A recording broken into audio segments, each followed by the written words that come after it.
TIFU by sealing wasps in their nests instead of killing them. Obligatory not today, this happened last week.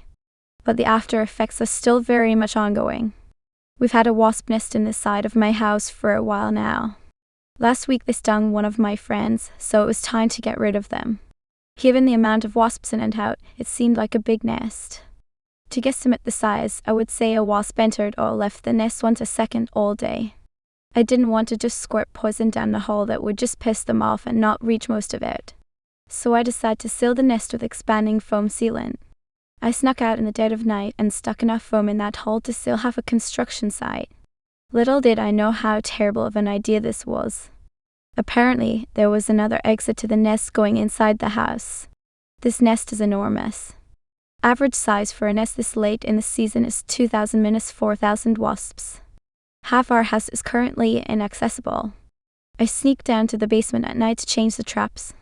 I keep a hand vac next to my workstation. Our cats are not happy they've been locked into a single room and are pissing everywhere to show their discontent. Doing my best Arnold Schwarzenegger impersonation, I've gone through till to 7 magazines on the bug assault shotgun, with maybe 40 shots per magazine. These fuckers are armor-plated and do not die easily. I've injured my arm pumping the shotgun so many times. I think the most disconcerting thing is how normal it's become. I wake up, grab the shop vac on the 6-stiff extension cord and just clear the house as a matter of routine. It's part of rising and shining for the day. Coffee, breakfast, wasp vacuuming, kiss the wife goodbye, time to work. The cold is going to kill them at some point. Right? TLDR sealed a wasp nest on the side of my house. Now the buzzing is coming from inside the house. TIFU by trying to compliment my girlfriend Estad by userfit summer 7356. My girlfriend 26F invited me to dinner with her family for the first time. Her dad is this big, intimidating dude with arms like tree trunks and a very serious face. I 28M was nervous but trying to be polite and conversational. So when he walked in wearing this button-up that looked brand new, I said, "Hey, nice shirt, it really brings out your chest." The second it left my mouth, my soul left my body. His wife choked on her drink. My girlfriend turned bright red. And her dad just slowly raised an eyebrow and said, "Thanks, I guess." I tried to clarify with I mean the color it brings out your strength, which somehow made it sound way worse. The rest of dinner was me pretending to chew invisible food while everyone else tried not to laugh. TLDR tried to compliment my girlfriend as Dada's shirt, accidentally flirted with him. TIFU by congratulating my neighbor's boyfriend on helping his daughter move in. So I finally met the new neighbor today when I was bringing in packages. She was outside with an older guy. We chatted a bit, told her about myself and about me cat in the building. She told me about her job at a restaurant and how she usually has late shifts, etc. It was all normal and sweet. Then I said something like, "It's nice your dad is helping you move in." She blinked, didn't he say anything for a second. Kind of froze, but not necessarily in a mad way. He, the older guy whom I thought was the father, laughed and said, "Boyfriend actually." I tried to save it by saying, "Wow, that is so cool," which made it about 100 times worse. Like as if she was dating someone like an astronaut or something. I wasn't too sure if there was anything I should be saying or... I started saying something like, "I am sure you love the building."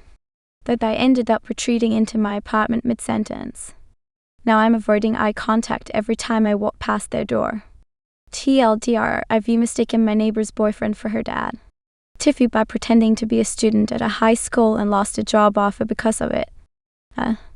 This happened 20 years ago, but this FU is too funny not to share. This happened a few months after I graduated from high school. I had to go drop something off at the guidance office for my brothers still in school, so I visited the campus, dropped off the paperwork, and left the office to leave. The bell rang and classes started transitioning to the next class period. On my way out, I saw a cute girl I used to talk to, so I decided to walk her to class and catch up with her before I left. We got to her English class and there was a sub. I think I wanted to impress her, or at least keep on talking to her, so I chose to sit in that class next to her. They were taking a quiz on the Crucible. The teacher was out for a week and left the materials for the sub, so I just kept my head low sitting next to this girl and took the quiz. When it was done, we were all chatting quietly. When the sub started taking attendance, she noticed that I did not look familiar. She had subbed there the day or two prior. She asked me my name and I froze. Didn't know what to do or say, but she saw I was not on the roster, so she called the vice principal to take care of the issue. I was terrified because this did not play out the way I thought it would. Sit through the class, the bell rings, then I'd just leave. Anyway, I explained myself to the VP with 100% honesty as he walked me out of the building. He laughed at it and understood where I was coming from. I did not get in trouble for trespassing or anything like that. Fast forward 10 years later, and I'm applying for jobs to be an English teacher all over the state. I apply to my alma mater and they call me in for an interview. As I'm signing in, dressed to impress and ready to crush this interview, the secretary takes a long hard look at me and asks if I was the boy who sat in on her class when I was not supposed to. Typewriter. That sub is now the secretary to the principal. She rolled her eyes at me as I had been seared into her memory after that day 10 years ago. Even though I did well at the interview, I did not get a call back. I wonder why. TLDR equals dropped papers off at the main office after graduating, blended in with the students in the hallway and sat in on a class W/a sub to see a cute girl. The sub found out and called the VP to escorted me from the building. Same sub 10 hours later is now the principal's secretary and told the principal about this when I came back to interview for a teaching job there. Great interview, no callback or anything. Go me. TIFU by accidentally triggering a police response at 3:30 am after leaving the hospital 6 hours earlier by user at Asia. This happened last night. I had some chest pain that was persisting, so I went to the ER just to play it safe. They did an EKG, drew blood, and left a small Roman 4 in my arm in case they needed it later. By the time I got back to the waiting room, there were twice as many people and barely any seats left. I'd already been there about an hour and a half, and after another hour, my results started showing up in the patient portal. Everything looked good, just like I expected. I knew I probably should be waited for them to take it out, but the staff were swamped. I was starting to feel better, and honestly, I just wanted to get home and in bed at a reasonable hour.